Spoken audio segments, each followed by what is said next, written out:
Assalamualaikum warahmatullahi wabarakatuh.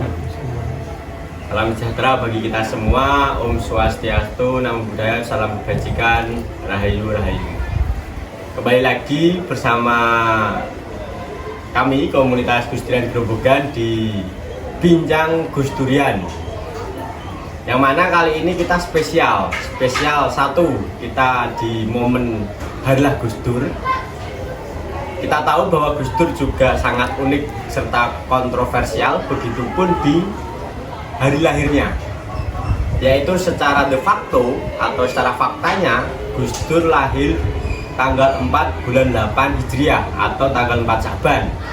Namun secara de jure atau secara hukumnya Gus Dur itu lahir di akta kelahirannya itu tanggal 4 Agustus. Nah, itu sangat menarik sekali, dan bincang hari ini kita akan memperingati Harilah Gus Dur, sehingga kita mampu melanjutkan apa yang telah diteladankan Gus Dur di momen Harilah ini untuk kedepannya. Di sini juga sudah hadir, kalau saya lebih suka menyebutnya kiainya kawan-kawan saya di remaja Gereja Kristen Jawa Purwodadi, yaitu Ki Atma kalau saya biasa manggil. Nanti kita akan ngobrol Ki, bagaimana Gus Dur telah meneladankan kita, baik secara kita bermasyarakat, bertoleransi, dan ini juga spesial yang kedua, yaitu kita menempati di momen bulan kemerdekaan ini. Jadi bagaimana harapannya nanti bincang ini bisa menjadi satu refleksi kita. Yang kedua, kita mampu mewarisi spirit perjuangan Gus Dur, dan akhirnya kita mampu meneladani dan melanjutkan perjuangan Gus Dur. Nah, mungkin nanti Ki Atma bisa bercerita. Ini Ki Atma juga dulu pernah ketemu Gus Dur. Jadi bagaimana nanti kita mengetahui toleransi ala Gus Dur, bagaimana Gus Dur dan kebangsaan dan lain sebagainya, nanti kita ulas dengan Ki Atma. Gitu ya Ki ya? Nah, pertanyaan awal dari saya mungkin, bagaimana atau Gus Dur yang Ki Atma kenal itu seperti apa Ki?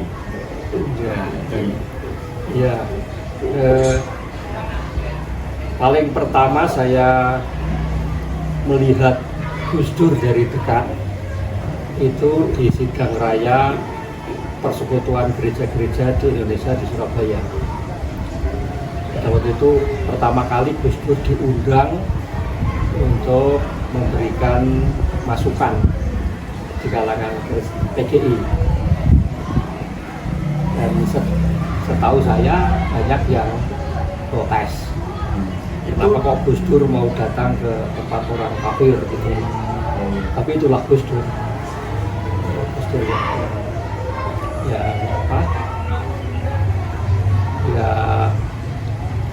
menurut saya Gus Dur itu bukan hanya orang yang toleran. Bukan hanya orang toleran. Dia melampaui toleran. Dan ya, saya setelah itu beberapa kali ketemu secara pribadi dengan Gus Dur. Ya, pesan yang paling kuat ya memang Gus Dur itu seorang manusia yang memperlakukan orang lain persis sebagai manusia. Apapun dia agamanya, apapun dia latar belakang lainnya itu ya. Bahkan kalau buat orang itu memusuhi dia, Gus Dur cenderung bersikap perlakukan orang itu tetap sebagai manusia. Jadi itu kesan yang paling kuat ketika bertemu Gus Dur gitu, dan kita mengenal Gus Dur dari sisi kemanusiaannya gitu. Untuk Ki Atma sendiri, ketika dulu Gus Dur pernah menjabat sebagai presiden, kita bermula dari situ karena mungkin Gus Dur telah memberikan satu jeda untuk proses sejarah berjalannya bangsa ini. Nah, kesan atau dari kepemimpinan Gus Dur ketika menjadi presiden, apa yang bisa Ki Atma ambil pelajaran dari Gus Dur dan bisa kita juga ambil ketika Gus Dur memimpin negeri ini? Yang istimewa itu kan Gus Dur menjadi presiden setelah kekacauan gitu ya. Oke. Dalam suasana kacau karena apa itu awal reformasi gitu. Ya bangsa ini masih mengalami trauma dengan apa yang terjadi di 98 itu. Ya memang benar-benar kacau, memang kacau gitu. Nah, di situ Gus Dur ditunjuk untuk memimpin bangsa ini.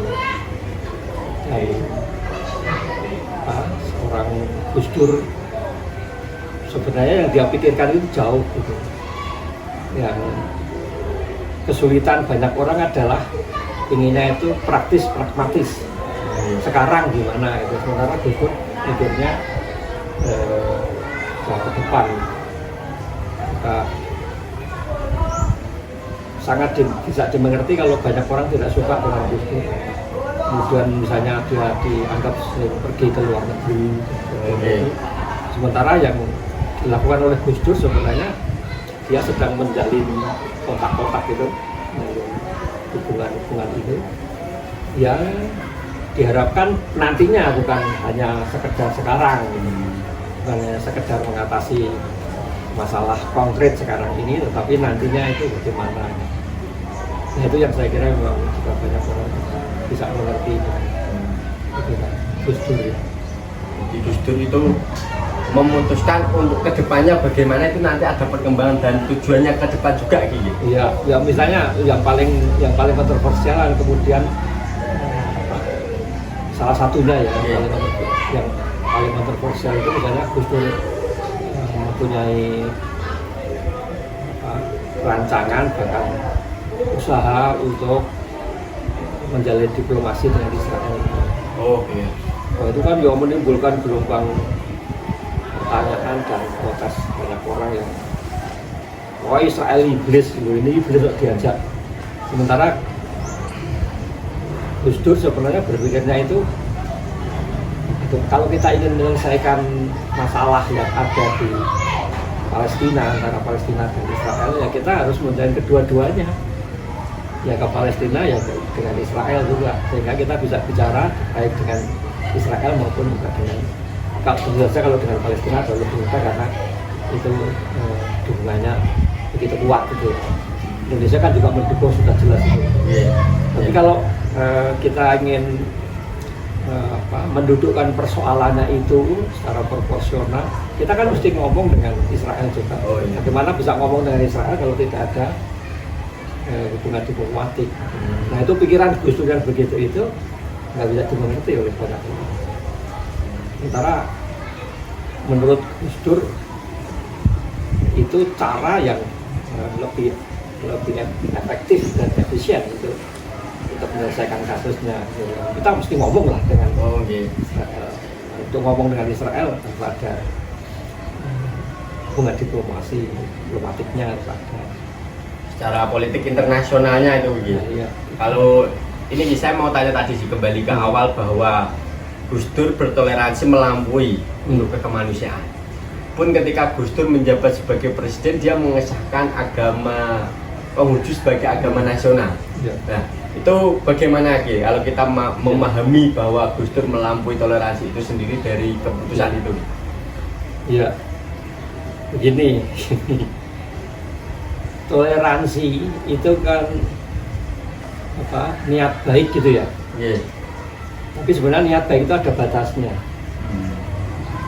Yang namanya toleran itu kamu di situ, saya di sini, dan saya tidak mengganggu kamu, kamu tidak mengganggu saya. Itu toleransi gitu? Itu toleransi. Toleransi itu seperti itu. Kamu Islam, ingin membangun masjid, saya tidak mengganggu kamu.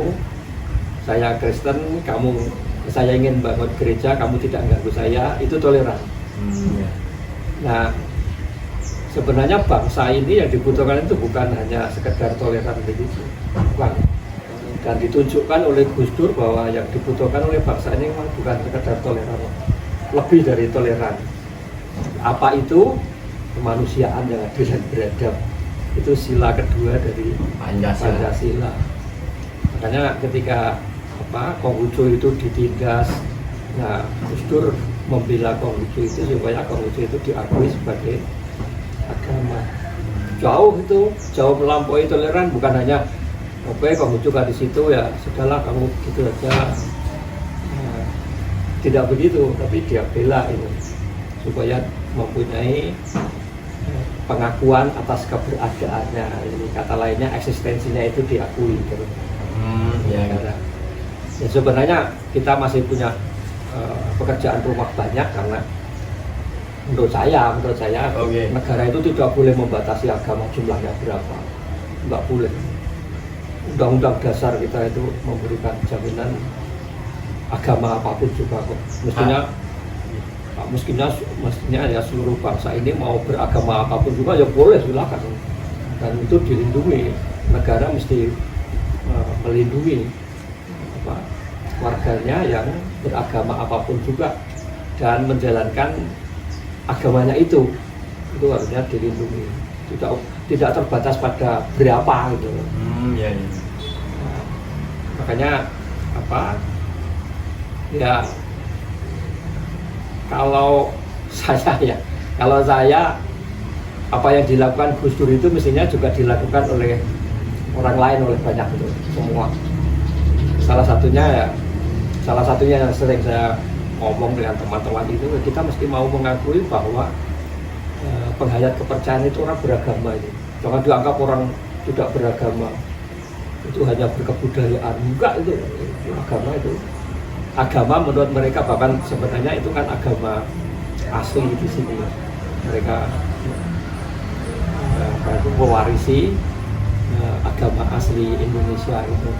Marapu, Kaharingan, Sunda Wiwitan, Jawa ada berbagai macam aliran ya, atau apa namanya, denominasi. Ya, terserah itu hak mereka untuk hidup dan mestinya dihormati. Paling tidak saya seperti Gus Dur menghormati Konghucu, bahkan membela Konghucu, ya saya menghormati juga orang yang memeluk kepercayaan pada Tuhan Yang Maha Esa itu, apapun juga alirannya. Ya, Trijaya saya akui, Trijaya juga agama dan sebab itu juga layak untuk dihormati, bahkan saya membelanya, saya membantunya kalau misalnya membutuhkan tempat untuk semedi atau tempat ibadat ya, tempat untuk memuja, melakukan pemujaan. Nah, saya juga harus membantu untuk supaya mereka punya tempat pemujaan. Seperti saya Kristen dan saya ingin punya gedung gereja ya, orang merawat kepercayaan pada Tuhan Yang Maha Esa itu ya mesti saya bela juga untuk mendapatkan hak-haknya gitu. Jadi dengan kemanusiaan itu kita harus melampaui toleransi itu sendiri gini. Menurut saya iya, nah itu contoh paling kuat ya Gus Dur itu. Contoh yang nampak sekali ketika Gus Dur membela Konghucu sehingga akhirnya Konghucu diakui sebagai agama yang nasional, agama legal, sah gitu sah, ya. Okay. Tapi sekali lagi menurut saya negara itu tidak boleh membatasi ada yang sah, ada yang tidak gitu. Nggak boleh menurut saya. Karena konstitusi sudah menjamin kebebasan untuk beragama di. Iya. Pasal 29 itu memberikan jaminan orang untuk beragama, tidak dibatasi jumlahnya berapa kok. Ya, terserah orang itu mau meluk agama apa itu. Bahkan juga tidak dibatasi agama resmi. Kalau misalnya Islam itu yang resmi itu yang Sunni atau yang Syiah, nggak ada itu. Kristen itu yang resmi itu yang penganut aliran tertentu, nggak ada, bebas itu. Demikian juga Hindu dan Buddha barangkali memang ada mazhab-mazhab tertentu, nggak ada. Ya, negara harus memberikan kebebasan semua mazhab di setiap agama untuk tetap hidup. Berangkat dari kemanusiaan tadi, Gus Dur juga pernah menyuruh buzzer untuk jaga gereja.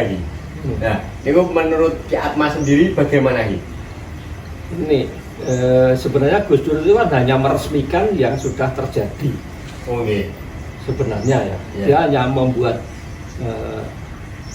kalau ini misalnya sebut surat gitu, Gus Dur itu memberikan cap saja supaya itu menjadi sedemikian sah, karena surat itu sah gitu loh. Iya, iya. Ya, perintah Gus Dur itu belum diperintah itu Banser sudah jaga gereja. Di desa-desa itu kan toleransinya begitu tinggi. Dulu sebelum ada gereja dirusak itu kan orang sudah biasa hidup seperti itu loh. Oh ya. Di mana-mana gitu loh. Itu barang lumrah gitu loh. Hal yang sudah biasa terjadi gitu. Hanya kemudian juga pertajam karena ada yang mengancam gereja, yang memang kemudian ada yang benar-benar ada gereja dijakan sampai kemudian memakan korban Rianto. Oh ya. Banser yang yang ngukup itu Memeluk. mengambil dan kemudian membawa lari bom, akhirnya dia sendiri menjadi korban dari bom itu. Tapi sebelum itu, di Indonesia ini itu berbeda dengan di Eropa misalnya. Di Eropa itu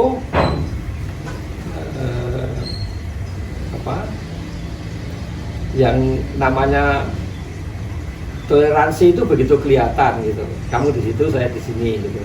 Karena itu kan tadinya itu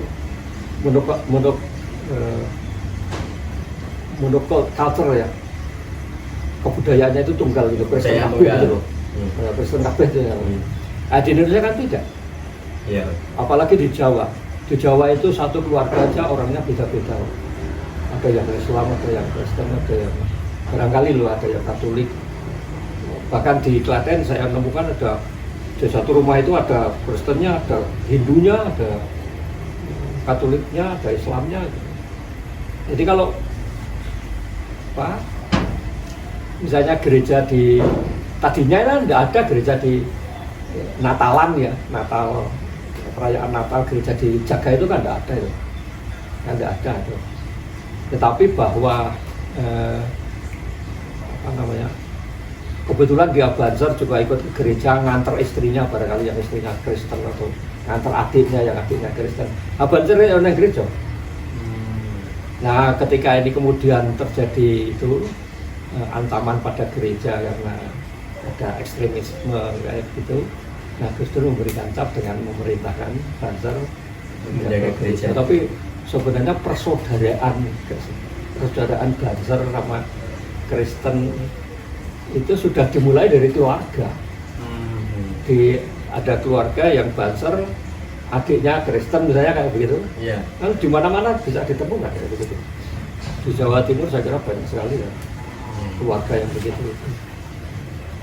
Untuk tadi ketika Gus Dur telah meneladankan bagaimana kita mewarisi nilai kemanusiaan itu ya.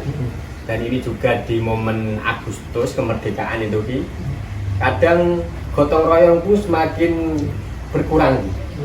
Nah, sebagai spirit untuk kita di momen ini agar kembali kita menumbuhkan rasa nasionalisme kita, agar bertoleransi tidak sekedar aku dan kamu, tapi dengan spirit kemanusiaan kita juga menumbuhkan gotong royong. Nah, itu bagaimana agar itu bisa terwujud? Ya harus dimulai dari diri sendiri, bahwa diri sendiri, keluarga dan seterusnya ya, bahwa saya merupakan bagian Indonesia, tapi orang lain juga dia juga bagian Indonesia, dia juga bagian dari Indonesia, mereka juga bagian Indonesia itu. Nah, jadi kalau saya melihat bahwa dia, meskipun dia tidak minta tolong pada saya, tapi saya melihat bahwa sebenarnya dia harus ditolong itu. Maka saya menawarkan diri, saya boleh nolong. Oh iya. Kita berarti memulai dulu gitu. Ya, terjadi gotong royong di situ. Kalau yang namanya gotong royong itu kan sebenarnya kan mulai yang kelihatan itu di desa ya. Iya. Misalnya ada orang mau pindah rumah. Sampai sekarang masih ada loh orang memindah rumah itu loh. Iya. Itu bukan dilepasi rumahnya, mau dilepasi, tapi rumahnya itu memang diangkat bersama-sama. Oh iya. Ya toh. Pernah melihat ya? Pernah gitu. Oh, iya. Tapi dulu pas kecil saya melihat. Iya, iya. Itu sampai sekarang masih ada kayak gitu. Bahwa kemudian ada yang cenderung bangun rumah itu dengan diborongkan suatu saya bayar sekian tapi selesai dan saya tidak urusan lagi, yang penting saya selesai, itu ya ada gitu.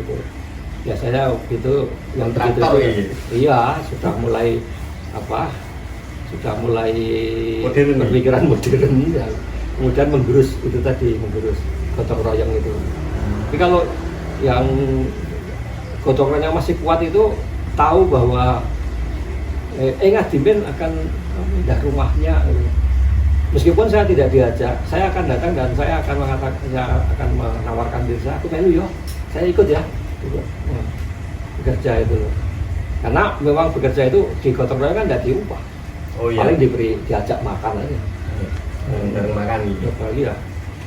Nah, jadi dalam hal apapun juga, apalagi di itu yang tajam itu kan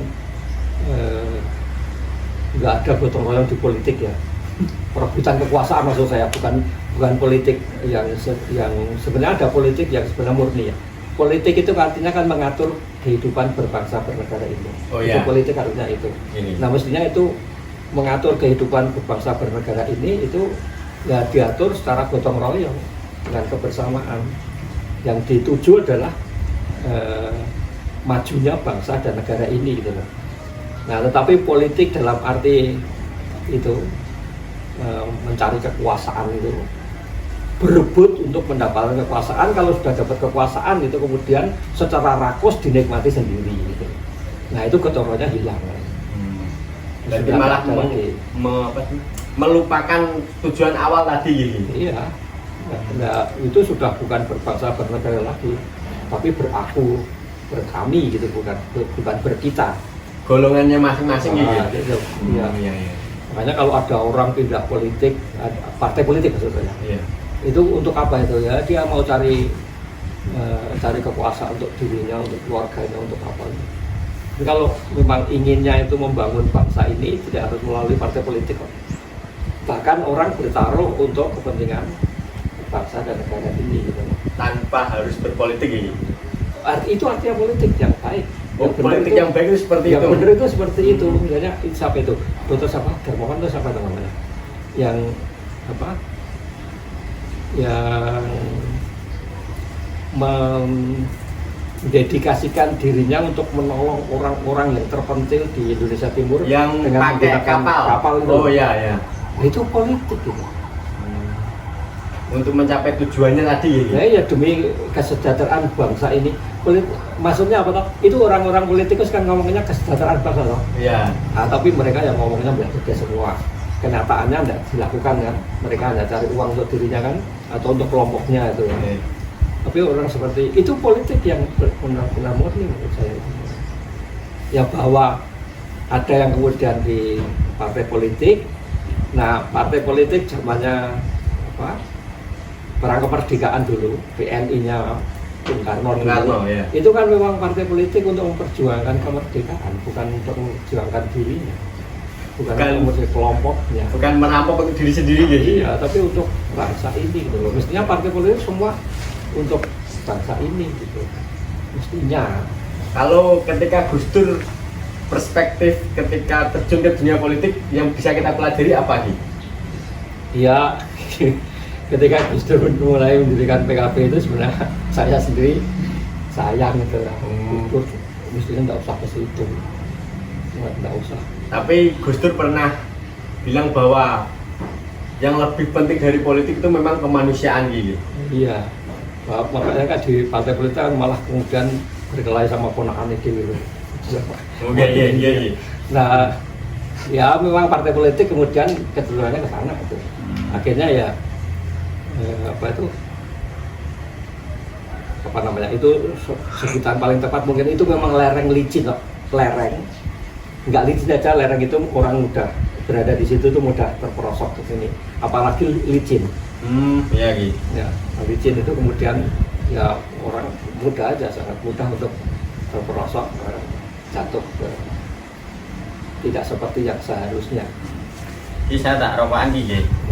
Kalau ini kan adalah Gus Dur gitu, dan ini juga bulan kemerdekaan. apa yang ingin Ki Atma sampaikan untuk teman-teman Gus Durian, untuk teman-teman yang menyaksikan bincang Gus Durian ini? Ya, saya punya prinsip tentang merdeka. Oh ya. Saya dulu mikir ini memang sebut mantra gitu. Itu cetakan saya sendiri. Nggak taunya ternyata sudah ditulis oleh seorang sastrawan besar. Tadinya saya menciptakan milik saya sendiri itu ketika ya saya masih ya tadinya saya belum ngerti. Nah, kemudian saya menciptakan ungkapan yang menjadi prinsip saya untuk menjadi orang merdeka. Itu dua yang harus dijalani, yaitu tidak mau dijajah dan tidak mau menjajah. Kalau kamu ingin merdeka, kamu jangan mau dijajah, tetapi juga jangan menjajah. Setelah saya membaca bukunya Pramudia, ternyata menurut Pramudia merdeka itu 3. Kemudian saya tambahkan, sebenarnya yang 2 itu otentik saya. Oh iya. Pramudia sudah nulis, tapi saya belum baca. Karena pada waktu itu bukunya Pramudia kan tidak boleh. Oh iya. Orang nggak boleh itu, dosa besar di sini membaca bukunya Pramudia itu. Jadi saya membeli bukunya Mbah Pram itu saja, penjualnya itu memberikannya itu tidak di depan, belakang gitu. Nah, ada cerita menarik nih pas beli buku itu nih. Iya, punya penjualnya itu bisa nanti tapi di Loaan. Iya. Di Loaan kan buku-buku nggak ada orang yang sweeping di Loaan. Oh, iya. Nggak ada tentara sweeping di Loaan, nggak ada itu. Nah kemudian dia sembunyikan itu, ambil di sini gitu. Nah saya ambil, kemudian saya pergi juga dengan sembunyi-sembunyi. Berani begitu, wetak sama Orde Baru. Ya, jadi saya beli punya Mbah Pram itu yang menerbitkan establishment. Nah, ternyata memang Mbah Pram sudah tulis begitu. Nah, jadi merdeka itu apa? Merdeka itu tidak mau dijajah, tidak mau menjajah, tidak membiarkan terjadinya penjajahan. Tidak menjajah, tidak mau dijajah, saya tidak mau dijajah. Kalau kamu menjajah, saya lawan. Tapi saya juga tidak mau menjajah. Oh iya. Tapi yang ketiga, saya juga harus tidak membiarkan terjadinya penjajahan. Jadi kalau saya melihat ada orang, meskipun bukan saya yang jajah, tapi kalau itu terjadi penjajahan, maka saya harus membela supaya penjajahan itu berhenti. Itu makna kemerdekaan yang bisa kita ambil gitu. Enggak, nah itu yang juga dijalani oleh Gus Dur menurut saya. Ya, Gus Dur tidak mau dijajah, dia kalau dia ditekan, dia itu keras kepala itu pasti. Melawan gitu. Sangat, itu sangat sekali. Ya. Tapi dia juga tidak mau menjajah, maka dia memperlakukan orang lain itu persis seperti hakikatnya itu sebagai manusia itu. Kamu beragama apa terserah kamu, itu urusan kamu. Ya. Dan tidak membiarkan terjadinya penjajahan, itu contoh yang paling nyata ya bagaimana Gus Dur membela saudara-saudara Cina, termasuk agama Konghucu gitu ya. Iya. Nah, sebenarnya yang dibela bukan hanya agama Konghucu tapi juga saudara-saudara Cina. Nah, sehingga kemudian saudara-saudara Cina itu boleh melakukan kebudayaan Cina dan tidak usah takut. Saya punya menantu Cina, dia mengaku saya bukan Cina, saya orang Indonesia. Kamu Cina, nggak apa-apa. Kamu aku aja, kamu Cina, nggak apa-apa. Orang Indonesia ini ya kebetulan merdeka. Iya. Proklamasi ya. Iya. Tahu toh di mana teks dirancangnya di mana? Di rumahnya orang Cina. Iya. Ya. Wage Rudolf Supratman itu pertama kali menyanyikan Indonesia di mana? Ya di Cina, di rumahnya orang Cina. Jadi Indonesia ini merdeka juga karena perjuangan orang-orang yang Cina kok, orang Tionghoa, orang Cina. Ada yang tidak suka dengan kata Tionghoa. Oke, kita hormati yang menggunakan kata Cina. Jadi Indonesia itu memang ada karena keberagaman nih, seperti yang disampaikan Gus Dur. Ya. Tapi yang bikin saya penasaran itu gini, mohon izin nih. Panjenengan dari Ki Atma dari gereja Kristen Jawa ini, bahwa kita tahu Gus Dur itu berangkat dari pesantren, dari NU Muslim. Nah, bagaimana sudut pandang atau perspektif Ki Atmo melihat Gus Dur? Nah, itu gimana? Maksudnya ada hal yang mengena apa gitu ketika kita berangkat dari beda golongan dan kita harus bersatu gitu. Ya, itu. Ya, pertama dari ajaran. Dari ajaran itu dari Kristen ya. Iya. Kristen itu kan ajaran Yesus yang paling kuat itu kasihilah musuhmu seperti dirimu sendiri. Kasihilah musuhmu seperti dirimu sendiri. Yang sering dia itu kan kasihilah sesama manusia seperti dirimu sendiri. Iya. Tapi Yesus justru juga melampaui itu gitu. Kasihilah musuhmu Seperti dirimu sendiri. Maka disalib itu misalnya ketika dia disalib orang-orang Yahudi menyalibkan dia, tapi di atas salib Yesus mendoakan yang yang menyalibkan dia. Ampunilah mereka karena mereka tidak tahu apa yang mereka lakukan. Nah, jadi yang biasa itu adalah mengasihi orang yang mengasihi. Ya. Itu yang biasa. Biasa itu. Kemudian ditambahkan lagi yang lebih dari itu adalah mengasihi seperti diri sendiri. Mengasihi sama itu seperti diri sendiri. Sama. Siapapun juga. Ya, entah itu latar belakangnya atau latar belakangnya apapun juga, berbeda agama, berbeda suku dan sebagainya, kasihilah mereka. Nah, tetapi yang dilampaui oleh ajaran Yesus itu adalah mengasihi musuh. Musuh pun harus dikasihi, dan mengasihinya seperti apa? Ya seperti kamu mengasihi dirimu sendiri. Kalau kamu tidak mau dicubit, jangan mau nyubit, itu orang Jawa itu. Oh ya. Persis yang ada di ajaran Yesus. Itu yang pertama. Oh iya. Yang kedua karena saya berangkat dari ajarannya begitu. Kemudian ada baiknya kalau saya tambahkan ya. Oh siap. Bagaimana aplikasi ajaran itu bagi saya ya.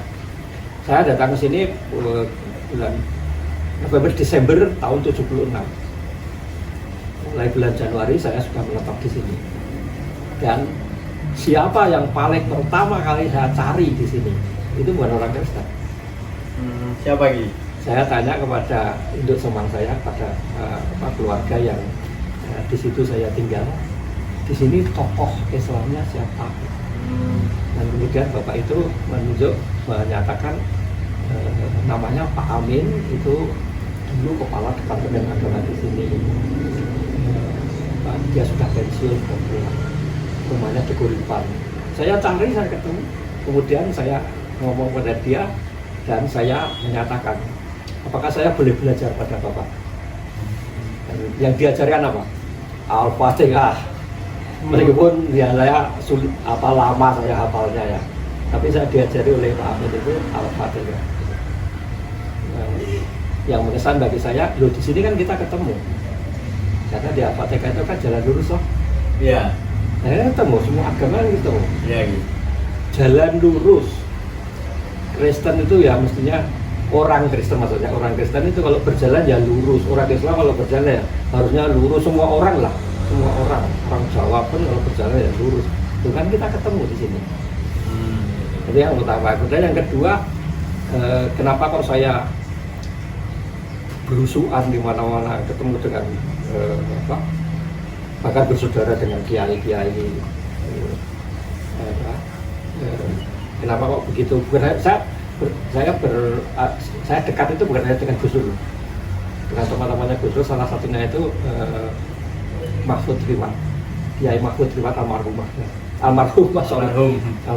Kiai Mahfud Riwan yang mendirikan pondok pesantren Pak Edi Mancoro itu. Oh ya. Gedangan itu teman sekelasnya, temannya Gus Dur ketika kuliah di Baghdad. Sama. Nah, jadi saya berteman. Kenapa begitu?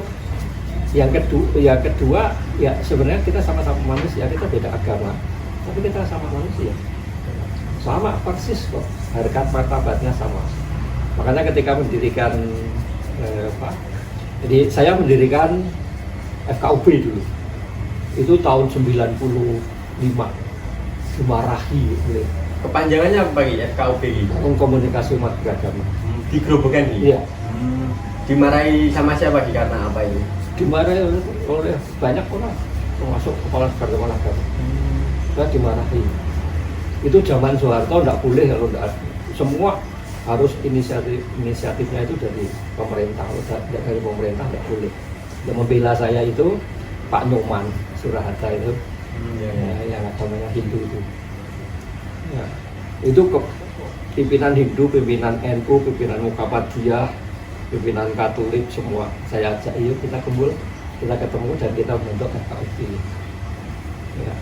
Tapi ketika kemudian pemerintah mendirikan FKUB ini saya matikan, sengaja saya matikan. Kemudian saya ganti dengan lembaga baru, meskipun tidak terlalu laku, ya.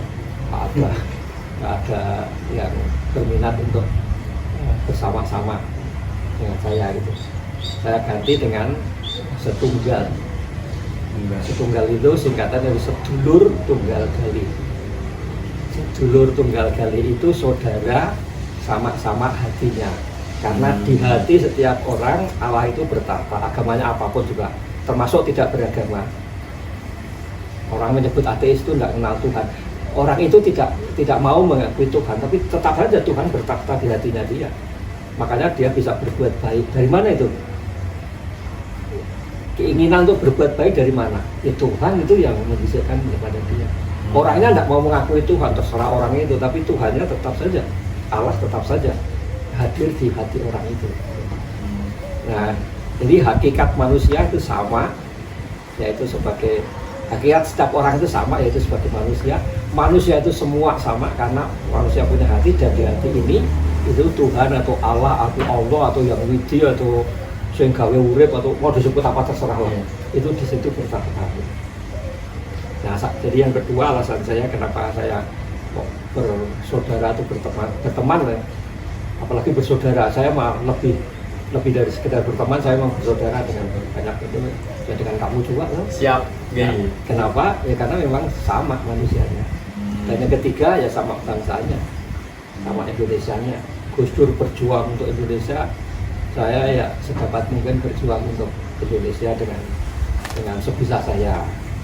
Ya tentu saja berbeda dengan Gus Dur, dengan Gus Dur pengaruhnya lebih luas, lebih banyak sebagainya. Saya lebih kecil, lebih sempit, saya hanya rakyat biasa, ya saya berjuang dengan kemampuan saya. Tapi sama, ya karena saya yang tadi kemarin itu yang berteman, sahabat, bahkan bersaudara dengan siapapun juga. Kalau ini gini, Gus Dur adalah guru bangsa. Ya. Di dalam bingkai kemerdekaan dan perjuangan bangsa ini, hal yang bisa dilakukan generasi muda atau bahkan kita sebagai saudara sebangsa untuk meneladani serta melanjutkan perjuangan bangsa itu apa di dalam jadi dan di atas? Iya. Begitu Gus Dur wafat, sehari setelahnya itu saya kumpulkan anak-anak PLI. Oh ya. Atau itu belum ada Gus Dur ya. Di Grobogan gitu. Di Grobogan. Oh ya. Anak PLI saya undang dan mereka datang. Kemudian dari Katolik saya undang Romo datang. Kami berkumpul di pendopo kabupaten. Ya. Saya boleh memakai pendopo, diizinkan oleh bupati. Kami datang ke pendopo, kemudian semua saya ajak berdoa. Dan doanya itu apa? Hanya diam. Mari kita berdoa dan kita diam berdoanya itu. Diam. Itu di Kristen itu disebut dengan doa hening. Ya. Kata lainnya itu ada yang nyebut kontemplasi, ada yang nyebut meditasi, ada yang nyebut semeti, itu sama. Tapi apa itu? Ini mengolah hati ini, mengolah hati ini. Dan kemudian setelah itu kami kirim surat melalui pemerintah daerah sini kepada pemerintah pusat berikut supaya Gus Dur ditetapkan sebagai pahlawan nasional. Dicap loh dari sini. Tapi sayangnya saya tidak menyimpan duplikatnya. Arsipnya ya. Arsipnya tidak sampai. Tapi pemerintah sini itu lucu loh, usul dari apa itu komunitas dulur tunggal kalik itu disetujui untuk disampaikan ke sana. Apa yang mau saya ceritakan, apa yang mau saya sampaikan dengan menceritakan ini? Saya tidak terlalu suka dengan kata meneladan. Meneladan itu niru. Oh ya. Niru itu hanya luarnya. Yang dibutuhkan bukan. Yang dibutuhkan memiliki hati yang sama. Ya, yang dibutuhkan memiliki hati yang sama seperti dimiliki oleh Gus Dur. Memiliki jiwa yang sama dimiliki oleh Gus Dur, bukan hanya apa itu? Niru. Hanya niru. Iya, niru itu hanya luarnya. Sementara orang niru yang luar itu belum tentu hatinya sama. Tapi kalau hatinya sama, yang luar pasti sama. Jadi apa? Nah, saya lebih suka menggunakan kata inspirasi. Jadikan Gus Dur itu inspirasi. Ya, kalau Gus Dur begitu, saya bagaimana? Seperti tadi saya contohkan ya. Gus Dur membela saudara-saudara Cina, membela Konghucu saya. Nah, paling tidak saya menghormati saudara-saudara Trijaya sebagai orang beragama Trijaya. Saya menghormati orang Pangestu sebagai orang beragama Pangestu. Negara tidak menghormati apa itu, menganggap dia beragama Pangestu, terserah negara. Mestinya negara bertobat. Ya. Ada yang Sabto Dharma, saya hormati dia sebagai orang beragama Sabto Dharma. Persis seperti dia menghormati saya sebagai orang beragama Kristen. Persis seperti dia menghormati orang lain beragama Islam. Nah, jadi bukan hanya tindakan luarnya, tapi dimulai dari batinnya, memiliki batin yang sama dengan. Nah, kebetulan saya sudah memiliki batin yang sama dengan Gus Dur gitu. Seperti antena ini podo gitu ya. Servernya sami lagi. Bila lain sudah gitu ya. Ya, kalau tindakan-tindakan luarnya ya mari kita seperti yang dijalani oleh Gus Dur. Tapi jangan hanya tindakan luarnya, dimulai dari batinnya. Ya. Nah, saya tambahkan sedikit, saya senang sekali dengan kemarin ada yang tanya, sastrawan yang kamu yang tanya kemana? Sastrawan yang dikagumi, sastrawan yang saya kagumi itu Pram, Mbah Pram Pamuktian Apatur. Saya teringat sekali, misalnya Pram itu nulis begini, Mbah Pram itu nulis begini tentang adil. Adil itu mulailah dari batin. Adil itu harus mulai dari batin. Jadi adil itu bukan hanya tindakan di sini, tindakan di luar ini ya, bukan. Tapi sudah dimulai dari batin, dari hati sendiri itu sudah ada adil. Nah, menurut saya kemudian itu kalau dikembangkan ya semua adil, benar, suci. Suci itu bukan hanya di luar, bukan hanya kalau Islam itu mau rajin sholat dan sebagainya itu. Tapi memang sudah dimulai dari hati. Siapa namanya? Sufi perempuan namanya apa? Robiah Adawiyah. Ya Allah, kalau saya begini itu untuk mendapat surga, tutup pintu surga. Kalau saya begini takut neraka, masukkan saya ke neraka yang paling jahanam. Tapi kalau saya melakukan ini karena saya mencintaimu oleh Allah, ya saya, gitu kan? Iya. Nah, itu dimulai dari hati gitu.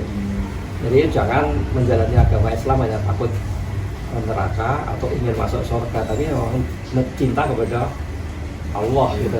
Itu ya untuk semua agama, yang Kristen ya begitu, jangan hanya ke gereja supaya nanti masuk surga, ya jangan begitu.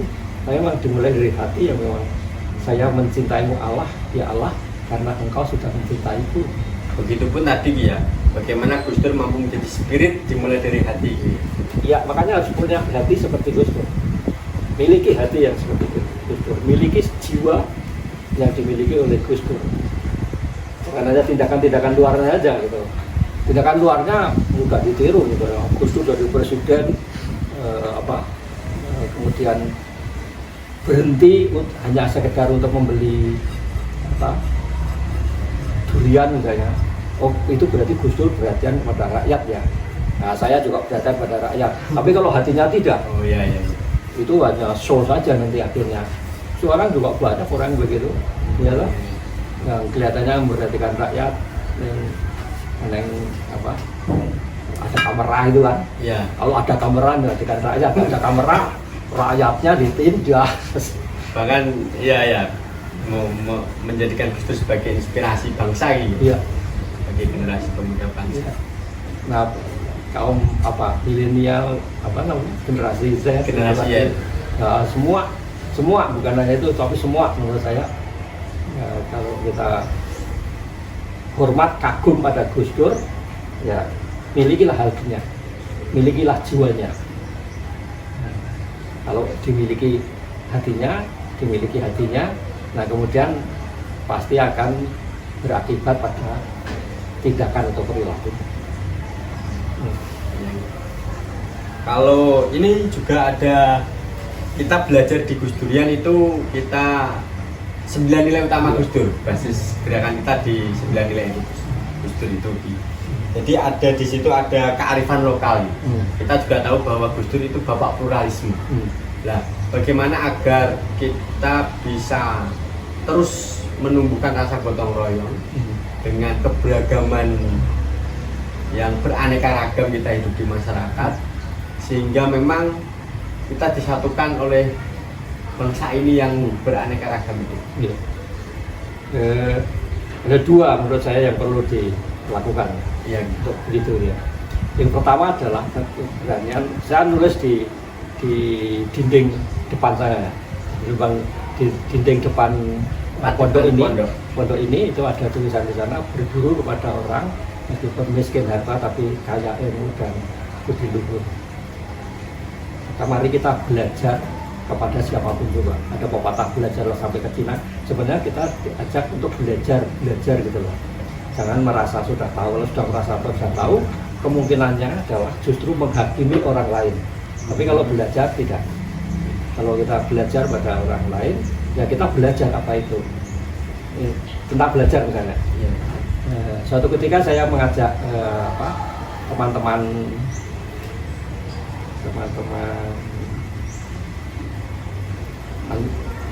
Ansor itu ya. Ansor. Aki saya ajak itu.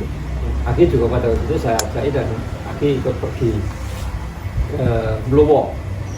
Ketemu sama ketua Ansor Pulau Kulon itu ya. Ansor ini. Ansor ya. Saya muhajirin ini belum bisa jadi Ansor ini. Bagaimana ceritanya ketika ketemu teman-teman Ansor? Saya ajak apa? Saya ajak untuk menghidupkan sendang. Sendang itu mati. Saya tahu yang rusak pasti kemungkinannya hanya dua kelompok yang rusak sendang itu. Siapa gitu? Kalau tidak Kristen Islam. Iya. Pasti itu. Kalau Hindu tidak mungkin merusak sendang. Mesti memelihara sendang. Yang suka merusak sendang itu orang Kristen sama orang Islam. Karena itu dianggap mengganggu penyembahan kepada Allah gitu. Itu teologi salah menurut saya itu. Bagi yang Kristen maupun yang Islam. Wong kita bisa kok kita menyebutnya Allah, Kristen menyebutnya Allah, dia menyebutnya Danyang. Iya. Tapi ya siapa yang dimasukkan Danyang? Ya dia di sana kok. Hanya saja nyebutnya begitu gitu. Sama dengan Juru Sikep itu tidak pernah menyebut Allah atau Allah, tidak pernah. Tapi dia menyebutnya itu sing gawe urip. Harto sebut apa wae terserah itu sana itu tetap saja. Mau disebut yang punya hidup, yang mengecat lombok menjadi merah atau hijau, itu terserah lah mau itu kan orang-orang aja manusianya yang membuat sebutan-sebutan begitu. Dianya kan tidak butuh sebutan begitu. Hanya manusia mempermudah dia itu saya sebut beginian begitu. Jadi apa salahnya kalau orang menyebut di sendang itu memohon berkat pada Danyang.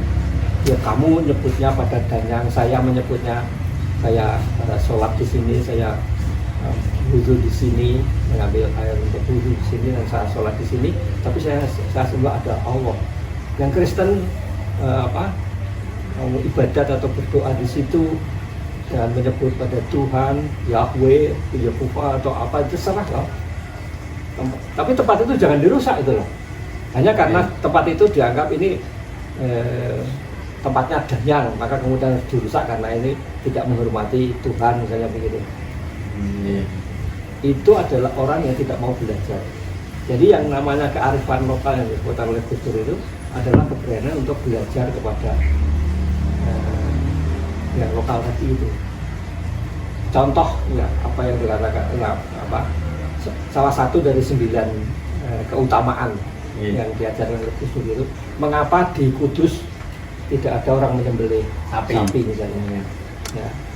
Sementara di Kudus Islamnya juga kuat. Ya. Tapi kok tidak ada yang menyembelih sapi? Kenapa? Ya hormat kepada orang-orang Hindu. Ya. Itu contoh itu. Jadi yang Hindu menyebutnya Yang Widiwesa, yang Islam menyebutnya Allah gitu. Ada yang Kristen menyebutnya Yahweh. Terserah kamu lah gitu. Dia tidak berubah, hanya disebut begitu kok. Enggak berubah. Dia tetap saja begitu maha kuasa. Itu yang pertama. Iya. Jadi mau belajar pada siapapun juga, termasuk belajar kepada itu tadi. Jangan merendahkan dia lah, tapi hormati dia dan kemudian kamu adalah guru saya, maka saya belajar kepada kamu. Nah, yang kedua yang kearifan lokal itu memang kita akui bahwa harkat martabat kita sama persis bagi manusia gitu. Iya, sama. Dan ternyata dalam pengakuan harkat martabat yang sama sebagai manusia itu saya menemukan butir-butir mutiara yang belum atau tidak saya miliki justru pada kamu. Ini contoh misalnya saya Kristen. Iya. Saya Kristen. Tapi saya pernah mendengar ada orang begini, orang itu kalau mau sholatnya itu lebih baik lah, kira-kira begitu mudahnya. Kalau sholatnya mau lebih baik itu sebaiknya dia sholat yang di masjid yang jauh. Semakin jauh itu sholatnya lebih sah gitu lah. Mungkin begitu ya. Ya. Benar menurut saya. Benar. Kenapa? Karena dalam perjalanan itu dia mempersiapkan diri dengan barangkali tidak diketahui orang, tapi di hatinya dia zikir. Nah ketika dia zikir makin lama makin jauh gitu, ya zikirnya kan makin lama makin banyak panjang, gitu. makin panjang makin lama. Hatinya kan makin dekat. Dengan zikir itu kan hatinya makin dekat pada Allah SWT. Nah ketika itu mulai sholat dia sudah dekat dengan bisa di sana. Benar itu. Artinya apa? Itu bisa kemudian dibuat sebut pelajaran gitu ya. Itu kan arifnya di mana toh? Lokalitas kearifan lokalnya di mana gitu. Arifnya di mana gitu. Nah, kalau kita mau beribadah itu persiapkanlah hatimu dengan baik. Kalaupun dekat, tapi kalau mau bersiapnya itu serius, sungguh-sungguh. Sehingga ketika mulai beribadah itu kamu memang ke sana. Jangan Kristen beribadah bertujuan ngomong ya atau sama saja antara ada dan tiada gitu. Nah, iya, sama saja orang sholat nih kemudian nonton sarungnya apa gitu. Sama. Iya. Itu contoh ya karena orang nggak serius gitu. Iya gitu. Jadi kearifan lokal itu ya ada kebijaksanaan yang tersimpan di sana. Ya. Nah, kalau saya mau belajar karena saya hormat pada kamu, maka saya kemudian dengan jeli melihat kebijakan apa tuh yang ada pada kamu. Saya temukan itu dan itu memperkaya saya. Keuntungan saya adalah saya diperkaya dari kebijakan yang dimiliki tadi itu. Oh, kearifan lokalnya itu ya. Jadi mungkin ini terakhir, jadi nanti bisa disambung kita ketemu di bincang sekiranya lain waktu ya.